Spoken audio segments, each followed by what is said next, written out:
Well, I'm fixing to take off for the day. It's 9 o'clock in the morning. We just got done with chores and checking the bins and everything. Now, to give you guys a little bit of a heads up, refresher course is what's really been going on around here instead of just tractor cab rides. The combine, you guys missed out on this. The combine is washed up for the year.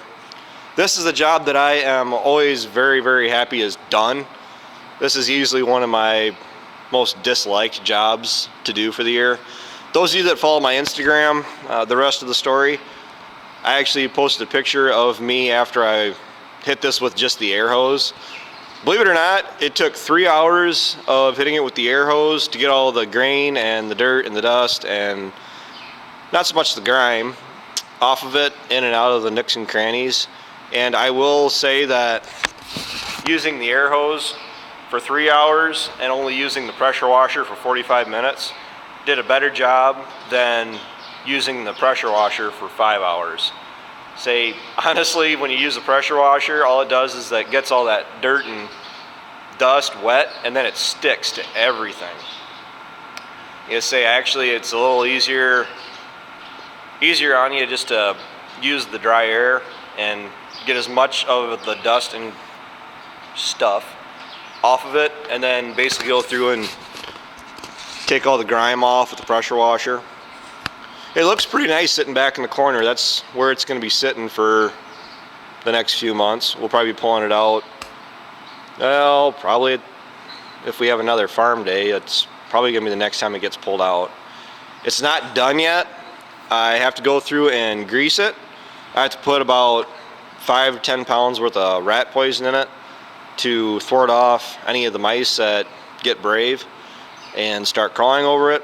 And then I have to pull the battery cables, disconnect the batteries, because the batteries like to put out a small charge, or the system pulls out a small draw out of those batteries, and if you leave them sit all winter long like that, they get worn down even worse than what they typically would if you just unplug them. So next year, before we go and hook them back up, I'll open up all the batteries, I'll check for the water, check the water levels, put the charger on it on trickle charge, and let it charge for 24 hours, and then it'll take right off. They will change the oil on it, and she'll be ready to go. You guys have probably noticed that the 8370 is still sitting here. She's ready to go back to the dealership. I am planning on, if I'm here when we do it, or when they do it, or however it goes down, I'm planning on doing a video on taking it back to the dealership. It's going to be another cab video. I'm just going to put my camera in the back window, and you guys can ride along when we do that. I'll probably speed the video up because I will be about a 45-minute drive. I'm not sure yet, because I'm not sure what this tractor tops out at, if it's 30 or 26 or whatever this IVT lets it run. But it was a fun machine to run. Just ask Ryan, because he's the only one that ran it. If you guys can hear it right now, the 4640 is outside running right now. Over here, the 4640 and the chisel plow are sitting idle. Let's discuss that, shall we? People have been asking me why we didn't bother putting the 8235 on the chisel plow or that thing. Simply because the chisel plow is not built heavy enough to be pulled by those bigger tractors. I have chiseled with the 8235R, don't get me wrong, but the chisel plow is just, it's not built heavy enough to be pulled by a machine that will not give at all. Because the 4640 broke the chisel plow yesterday. See these bearing holders?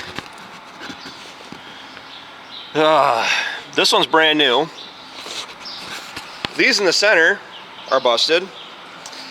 This is what they look like now. There's 2 on each side of the cylinder. As you can see, they were greased. Yeah, I managed to rub all the grease off that one yesterday. But the cast holders busted. It's been a pre-existing issue that was subtle enough that nobody caught it. But see, this is all rusted out already. This has already been cracked, so it's only being held by the 2 bolts here. That's what busted out yesterday on, well, both of them did. I'm not sure where the other one went. But yeah, that's actually the 3rd time we've done this. Those cast pieces they just don't hold up. This side, you can see it's brand new. The reason it's brand new is because that broke. Similar to how that broke, the bolts that bolted to the frame snapped when Ryan was out at his place one year. Was it 2 years ago?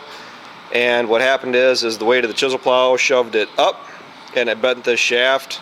It had a nice little curve to it. Similar, not, although a lot more extreme than what it currently has in it now in the center of it. But to the point where we actually had to go through, and we did try to order this shaft brand new from the dealership, and the dealership said that part is no longer available. We have a theory on that, and the theory is that this design is so unreliable that everybody that has had these machines across the country had similar problems and ended up burning through all their stock. So what we ended up having to do is we went to the machine shop, and they actually made us a new shaft. This was brand new last fall of 2016, and it made it a year. So you can see we got a log chain on it right now to support it, because what happens is if you try to raise it up with the way it is right now, the cylinder actually bends the shaft back. So the chain on there like that at least kept the shaft from bending and allowed us to pick it up and get it over here out of the way. Fortunately, it busted at the home farm as opposed to busting at one of our other places, because the first time it did this, when we weren't aware that this was an issue, it was out of my brother's place, and the chisel plow actually sat out there for 2 or 3 weeks. But the problem is with this chisel plow, I just feel that it's built too light, simply because this pin, this was not worn like this when we put it back in the last time we fixed it a year ago. And that's a year of running. And I say that was the pin that was supposed to be in it when we replaced it. It's just I wish I could find the other pin for you. I might have thrown it away already. But there's a pin in the tongue that it's a similar problem. I don't think I would have thrown it away yet. But we actually ended up having to put the hitch pin from one of the grain carts. The hitch pin from one of the grain carts through it, because this is shot, and Dad noticed it when we went to go use it yesterday. But do you see the problem with this pin here? It was getting ready to bust. All that was really holding it on was this bolt right there. But to be fair, this is the first time we've had trouble with this since we had it. But somebody before us actually welded that on, because this is the way it was when we bought it. Yeah. Tillage. Tillage is really hard on equipment. Grandpa used to say that all the time. Oh, and for the people that are going to say, just go no-till. I'm not going to go just no-till. No-till does not work for us. It works to a certain extent. It does not work 100%. But you can see we got the pin for the red cart right there, and we got the pin for the green cart right there. They say we never actually had these big hitch pins in the past. And it wasn't until the dairy cows went away and we started grain farming a lot heavier that everything's got to be sturdied up a lot more than what it was when we were milking cows. So, yeah. I think that's enough of me rambling. I gotta get on with my day. And say I'll try to get some more footage as we're going here. But take care, take it easy, keep in touch. I'll talk to you guys later.